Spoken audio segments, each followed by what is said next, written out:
Une femme découvre d'anciens poèmes dans le tiroir de sa mère, puis tout change. Une histoire de résilience et d'espoir qui vous touchera en plein cœur.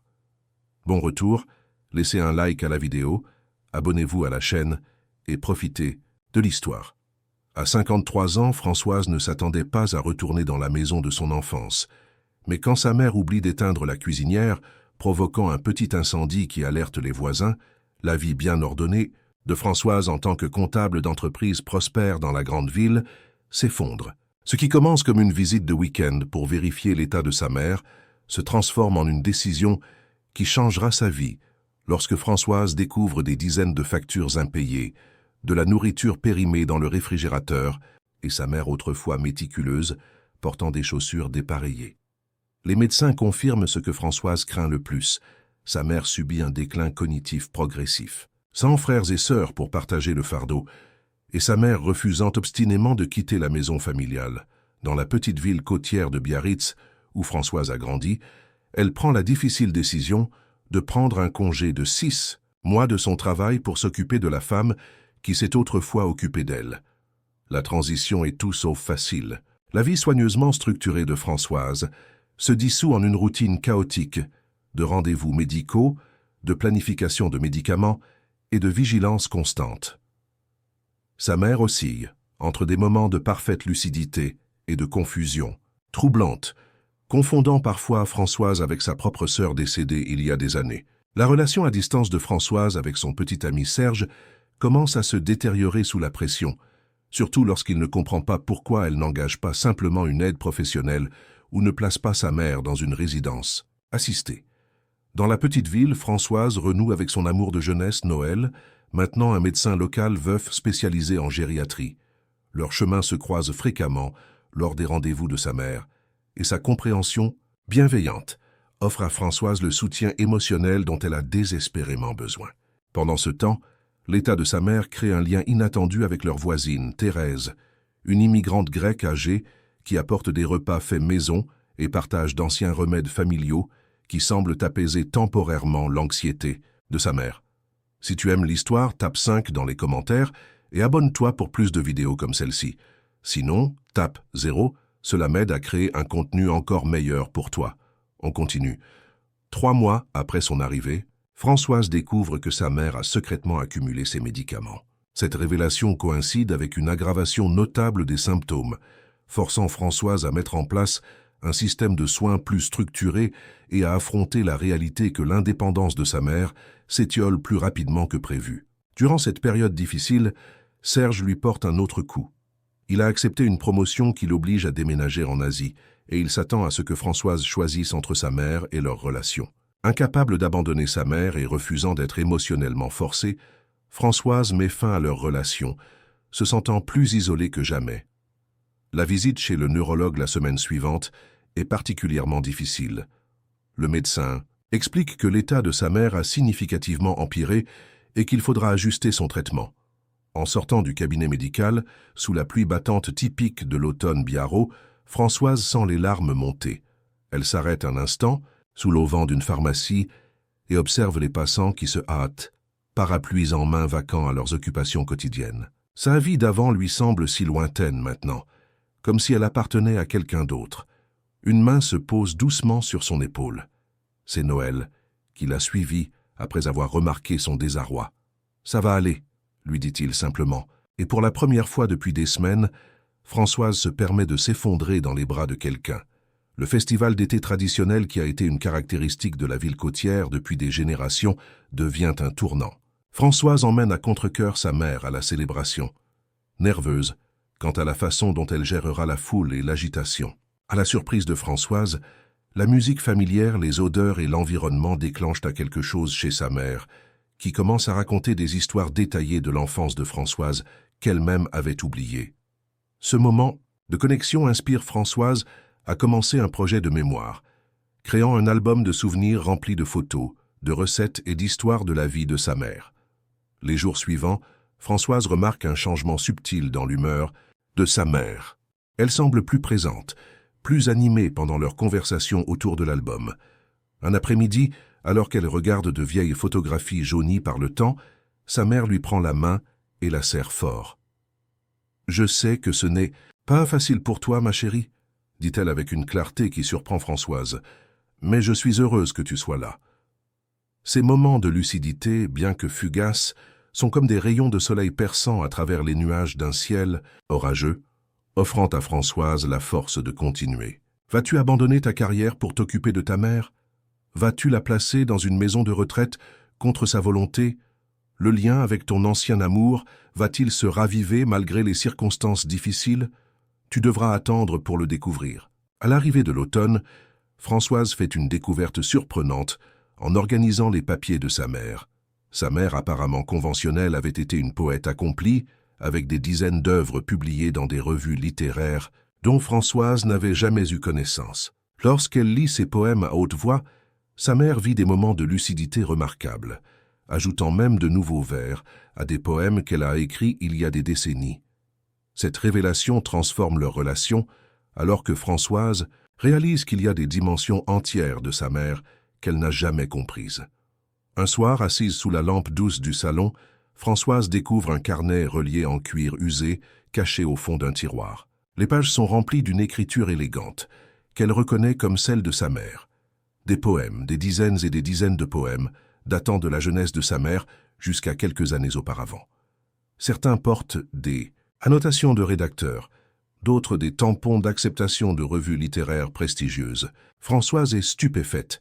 Comment a-t-elle pu ignorer cette partie cruciale de l'identité de sa mère?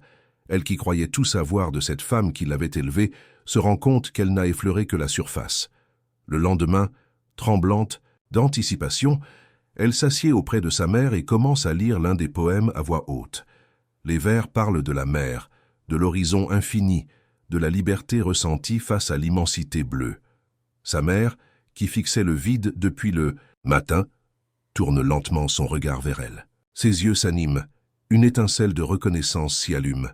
« C'était après notre voyage en Bretagne, » murmure-t-elle. « J'avais 22 ans et je croyais que le monde m'appartenait. » Françoise continue de lire, sa voix de plus en plus assurée, et sa mère, comme réveillée d'un long sommeil, enchaîne spontanément les vers suivants, des vers qui ne sont pas écrits dans le carnet, qu'elle improvise sur l'instant avec une clarté saisissante. Pendant ce temps, les ressources financières de Françoise s'amenuisent, et son employeur commence à faire pression pour qu'elle revienne ou démissionne définitivement.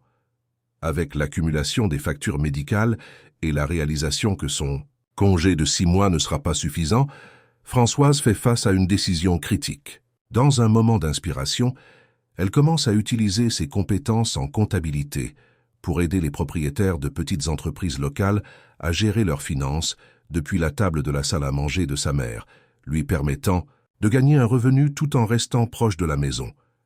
Les premières semaines sont difficiles. Faire connaître ses services dans une ville où elle n'a pas vécu depuis des décennies requiert du courage et de la persévérance. Elle imprime des flyers qu'elle distribue dans les commerces locaux, crée une page sur les réseaux sociaux et s'inscrit à la chambre de commerce locale. Son premier client est le boulanger du coin, un homme jovial aux mains farineuses qui peine à jongler entre la production de ses délicieuses baguettes et la paperasse administrative. Françoise transforme le chaos de ses factures en un système organisé en quelques heures seulement. Satisfait, il la recommande à d'autres commerçants. Progressivement, par le bouche à oreille, sa clientèle s'élargit. Le poissonnier du marché, la fleuriste de la rue principale, le propriétaire du café en bord de mer, tous viennent à elle avec leurs livres de comptes et leurs déclarations fiscales en désordre. Françoise travaille pendant que sa mère fait la sieste ou lorsque Thérèse vient lui tenir compagnie. Elle installe un petit bureau près de la fenêtre du salon, d'où elle peut garder un œil sur sa mère tout en travaillant. C'est loin du confort de son bureau climatisé à Paris, mais il y a quelque chose de profondément satisfaisant à aider ces petits entrepreneurs qui forment l'âme de la communauté. L'hiver apporte de violentes tempêtes à la ville côtière, et pendant un blizzard particulièrement sévère, l'électricité est coupée. Dans l'obscurité froide, sa mère devient gravement désorientée et erre dehors en chemise de nuit. Après une recherche frénétique, Françoise la trouve presque inconsciente dans la neige. Pendant la convalescence, Françoise réalise qu'elle ne peut plus gérer seule et commence à contre-cœur à rechercher des établissements de soins, se sentant comme si elle avait échoué auprès de sa mère. As-tu déjà vécu une situation où tu as dû prendre soin d'un parent vieillissant? Raconte ton expérience dans les commentaires. La nuit de la tempête reste gravée dans la mémoire de Françoise comme un cauchemar éveillé. Le hurlement, du vent, les branches qui griffent les fenêtres, et puis ce moment glaçant où, revenant de la cuisine avec des bougies, elle découvre le lit de sa mère vide. La porte d'entrée battant contre le mur, grande ouverte, laissant entrer des rafales de neige. Françoise se précipite dehors, hurlant le nom de sa mère dans la tempête, ses cris aussitôt engloutis par le vent. La panique lui serre la poitrine alors qu'elle trébuche dans l'obscurité, sa lampe torche projetant un faible halo devant elle. C'est presque par miracle qu'elle aperçoit une forme recroquevillée sous le grand chêne du jardin, à moitié ensevelie sous la neige. Sa mère inconsciente, les lèvres bleues, les doigts raides de froid. Les heures qui suivent sont un tourbillon d'ambulances, de médecins parlant à voix basse, de machines bipant dans le silence aseptisé de l'hôpital. Hypothermie sévère, explique le médecin. Il la réchauffe progressivement, mais l'épisode affaiblit son organisme déjà fragile. 3 jours plus tard, lorsqu'elle est enfin autorisée à ramener sa mère à la maison, Françoise est hantée par la culpabilité et la peur. Et si cela se reproduisait? Et si la prochaine fois, elle ne la retrouvait pas à temps?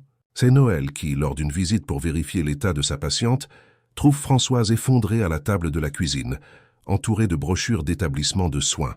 « Je ne peux plus », sanglote-t-elle. « Je pensais pouvoir gérer, mais j'ai failli la perdre. » Il s'assied en face d'elle, pousse doucement les brochures sur le côté. « Il existe d'autres options, » dit-il calmement. Cette ville a ses propres façons de prendre soin des siens. Françoise le regarde, incrédule, à travers ses larmes. Ce qu'il lui décrit semble trop beau pour être vrai. Juste au moment où Françoise s'est résignée à vendre la maison de sa mère pour payer une résidence assistée, Thérèse l'introduit à une coopérative communautaire de soins aux personnes âgées qui opère discrètement dans la ville depuis des générations. Ce système de soutien traditionnel, inspiré des racines immigrantes de la ville, permet aux résidents âgés de rester dans leur maison grâce à un réseau de soignants en rotation et de ressources partagées. Françoise est initialement sceptique, mais constate que l'arrangement procure à sa mère une stimulation sociale tout en donnant à Françoise des heures de répit indispensables. La coopérative fonctionne sur un principe simple mais efficace. Chaque famille participante contribue selon ses moyens, que ce soit en temps, en argent ou en compétences spécifiques. Des infirmières à la retraite font des visites régulières pour vérifier les signes vitaux et administrer les médicaments. Des bénévoles organisent des activités adaptées aux personnes âgées, lecture, jardinage, musique, artisanat. Des chauffeurs désignés les emmènent à leurs rendez-vous médicaux. Et surtout, personne n'est jamais seul. Pour Françoise, c'est comme si un poids immense était soulevé de ses épaules. Sa mère intègre un groupe de lecture spécialement conçu pour les personnes souffrant de troubles cognitifs, où les textes sont choisis pour stimuler la mémoire et l'engagement. 2 après-midi par semaine, elle participe à un atelier de peinture dans le jardin communautaire. Lentement, son humeur s'améliore. Ses épisodes de confusion diminuent en fréquence. Ce n'est pas un miracle. Sa condition continue de progresser. Mais la qualité de sa vie s'améliore considérablement. Pour la première fois depuis son retour, Françoise peut prendre quelques heures pour elle-même, sachant que sa mère est entre de bonnes mains. Elle en profite pour explorer à nouveau la ville de son enfance, redécouvrant des lieux oubliés et en découvrant de nouveaux. Parfois, Noël l'accompagne lors de ses promenades et leur amitié s'approfondit dans la douceur de ces moments partagés. Il y a quelque chose de réconfortant dans la présence de quelqu'un qui comprend ses défis sans jugement, qui l'écoute sans chercher à résoudre tous ses problèmes. Au retour du printemps sur la côte, le service de comptabilité improvisé de Françoise s'est transformé en une petite entreprise florissante. Avec l'état de sa mère stabilisé grâce à la routine de soins cohérente et à l'engagement social de la coopérative, Françoise fait face à une nouvelle décision lorsque son employeur lui offre une promotion qui lui permettrait de travailler à distance la plupart du temps. L'opportunité assurerait son avenir financier mais nécessiterait de fréquents voyages. Le courriel arrive un mardi matin ordinaire. Françoise le lit plusieurs fois, n'en croyant pas ses yeux. Directrice régionale des opérations financières, avec la liberté de travailler à distance 4 jours sur 5, et un salaire qui dépasse ses attentes les plus optimistes. Son ancien patron reconnaît sa valeur et la veut de retour dans l'équipe, même à distance. C'est l'offre parfaite, celle qui lui permettrait de concilier sa carrière et les soins de sa mère. Pourtant, au lieu de l'excitation qu'elle aurait ressentie il y a un an, Françoise éprouve une hésitation inattendue. Elle regarde autour d'elle, dans ce salon qui est devenu son bureau improvisé. Sur le mur, elle a accroché une carte de la région avec des punaises colorées, indiquant l'emplacement de chacun de ses clients locaux. Sur son agenda, des rendez-vous avec le Café du Port qui veut développer sa boutique en ligne, la conserverie artisanale qui cherche à optimiser sa gestion des stocks, l'épicerie bio qui prévoit d'ouvrir une deuxième boutique dans la ville voisine. Ce qu'elle a construit ici presque par accident est plus qu'un moyen de survivre financièrement pendant sa période de congé. C'est devenu un projet qui lui tient à cœur, qui la connecte à la communauté d'une manière qu'elle n'aurait jamais imaginée. Et il y a cette question qui la taraude. Que deviendrait sa mère pendant ses déplacements professionnels réguliers? La coopérative est merveilleuse, mais personne ne peut remplacer la présence quotidienne d'un être cher. Que va-t-elle choisir? Sa brillante carrière retrouvée ou cette nouvelle vie construite jour après jour dans sa ville natale? Le temps presse et Françoise doit prendre une décision qui déterminera non seulement son avenir professionnel, mais aussi la qualité des dernières années de sa mère. Tout en contemplant cette décision, Françoise découvre que sa mère a travaillé lucidement sur un nouveau poème, pendant ses bonnes heures, une belle pièce sur les mères et les filles, la mémoire et l'oubli, qui fait pleurer Françoise. Le poème inspire Françoise à convertir l'œuvre créative de sa mère en une petite collection qu'elle partage avec un professeur de littérature locale qui est étonné par sa qualité et sa profondeur émotionnelle. Un matin, en rangeant la chambre de sa mère, Françoise trouve une feuille de papier soigneusement pliée sur la table de chevet. L'écriture est hésitante, les lettres parfois tremblantes, mais indubitablement celle de sa mère. C'est un poème, écrit durant ce que les médecins appellent une fenêtre de clarté, ces moments précieux où la brume de la maladie se dissipe temporairement, entre l'ombre et la lumière. Ma fille, quand je m'égare dans les brumes de mon esprit, sache que quelque part, je me souviens encore de tes premiers pas sur le sable mouillé, de tes rires cristallins dans notre jardin d'été. Les souvenirs se défont comme des fils usés. Mes jours se mélangent, se confondent, s'effacent. Mais l'amour, lui, demeure intact, ancré au plus profond de mon être. Entre ce que j'oublie et ce dont je me souviens, il y a cet espace sacré où tu existes toujours, où tu es à la fois l'enfant que j'ai bercé et la femme forte qui me berce aujourd'hui. Pardonne-moi mes absences, mes confusions, les moments où je te regarde sans te reconnaître. Ce n'est pas moi qui te quitte, ma chérie, c'est ma mémoire qui s'envole, petite plume dans la tempête. Mais dans chaque poème que j'ai écrit, il y a une part de moi qui restera toujours, une empreinte indélébile de celle que j'étais, de celle que parfois encore je parviens à être. Françoise lit et relit ces mots, les larmes coulant, librement sur ses joues. Ce poème contient plus que des vers touchants. Il révèle une conscience aiguë de la maladie, une lucidité déchirante sur ce qui est en train de se perdre. Sa mère sait. Elle sait ce qui lui arrive, et dans ces moments de clarté, elle lutte pour laisser une trace, pour communiquer ce qu'elle ressent avant que les mots ne lui échappent complètement. Émue et inspirée, Françoise décide de rassembler tous les poèmes de sa mère. Elle contacte un professeur de littérature à l'université locale, espérant simplement obtenir un avis sur leur valeur littéraire. Mais le professeur Leclerc, un homme austère aux lunettes épaisses, est stupéfait par ce qu'il découvre. Ses œuvres méritent d'être publiées, déclare-t-il, après avoir passé une soirée entière à les lire. Votre mère possède une voix unique, une sensibilité remarquable. Comment ces poèmes sont-ils restés confidentiels toutes ces années? Un an après son retour initial à la maison, Françoise a transformé à la fois sa vie et celle de sa mère. Elle a établi un cabinet de conseil financier à domicile qui lui permet de s'occuper de sa mère tout en maintenant son identité professionnelle. Le projet de mémoire a évolué en une initiative communautaire où les seniors partagent leurs histoires de vie avec des étudiants locaux, créant des connexions intergénérationnelles qui enrichissent toute la ville. Noël, qui a été une présence constante tout au long de l'année, admet finalement ses sentiments pour Françoise, offrant non pas une fin de conte de fées, mais la promesse d'une compagnie à travers tous les défis à venir. Le recueil de poèmes, intitulé Marées intérieures, est publié par une petite maison d'édition régionale. Lors de la soirée de lancement, dans la librairie indépendante de la ville, la salle est comble. Françoise a préparé sa mère pour l'événement avec un soin particulier, l'habillant de sa plus belle robe, coiffant ses cheveux blancs en un chignon élégant. Elle l'aide à s'asseoir dans le fauteuil d'honneur au premier rang. C'est un bonjour. Sa mère est présente, consciente de ce qui se passe autour d'elle. Le professeur Leclerc fait une introduction élogieuse, replaçant l'œuvre dans le contexte de la poésie contemporaine française. Puis c'est au tour de Françoise de prendre la parole.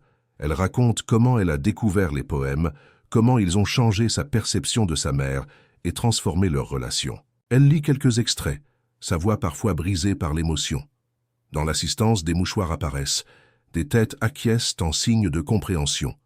À la fin de la lecture, contre toute attente, sa mère se lève lentement. Un silence respectueux s'installe dans la salle. D'une voix fragile mais déterminée, elle récite de mémoire l'un de ses premiers poèmes, écrit 50 ans plus tôt. C'est un moment de grâce pure, un de ces instants suspendus où le temps semble s'arrêter. Quand elle termine, les applaudissements sont assourdissants. Françoise serre sa mère dans ses bras, et dans cet embrassement, tout est dit, l'amour, la perte, la reconnaissance, l'acceptation.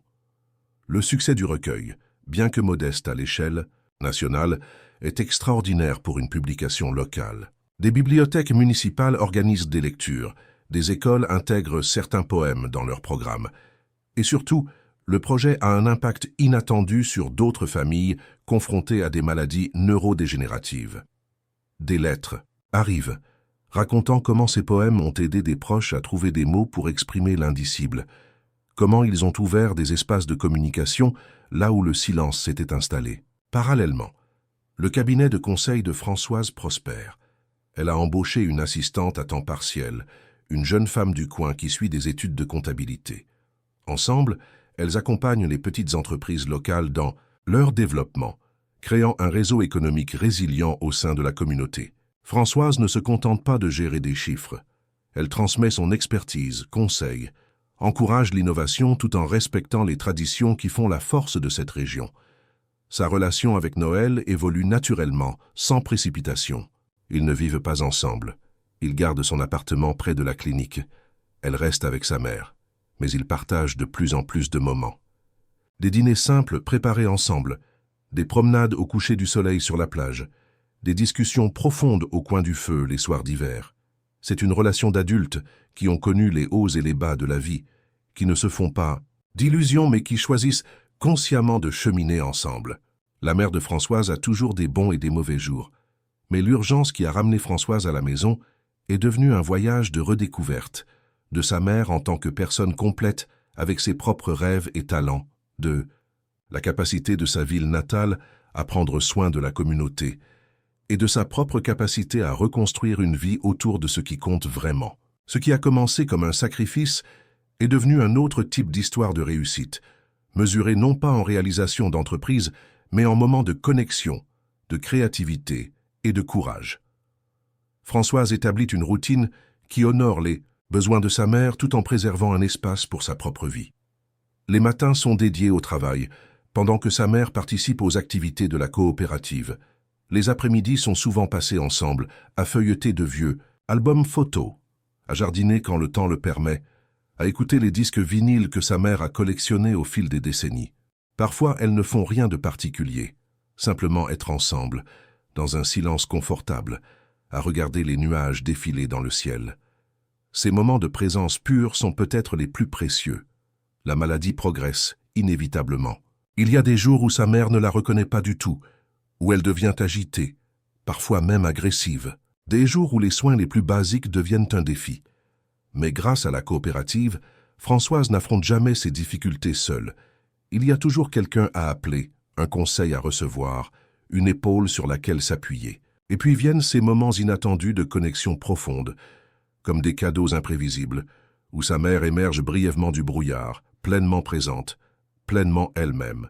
Dans la scène finale, alors qu'elles sont assises ensemble à regarder le coucher de soleil depuis la balancelle du porche, sa mère se tourne vers Françoise avec une clarté inattendue et dit « Tu sais, parfois nous devons oublier qui nous pensions devoir être pour nous rappeler qui nous sommes vraiment. » Françoise réalise qu'en prenant soin de sa mère, elle n'a pas seulement préservé la dignité de sa mère, elle a découvert son propre chemin authentique. Le soleil descend lentement sur l'horizon, teintant le ciel de pourpre et d'or. Les vagues viennent mourir doucement sur la plage en contrebas. Dans le jardin voisin, Thérèse arrose ses tomates en fredonnant une mélodie de son pays natal. Au loin, on entend les cloches de l'église sonner 6 heures, mêlées au rire des enfants qui jouent encore dans la rue avant le dîner. C'est une soirée ordinaire dans une petite ville côtière. Et pourtant, pour Françoise, chaque élément de ce tableau est désormais extraordinaire, imprégné d'une beauté qu'elle n'aurait jamais remarquée auparavant. Sa mère, enveloppée dans un châle malgré la douceur de la température, fixe l'horizon avec une intensité particulière. Son visage est paisible, dépourvu de la confusion qui l'habite souvent. Dans ces rares moments de lucidité, Françoise a appris à être pleinement présente, à ne rien attendre, simplement à accueillir ce qui est offert.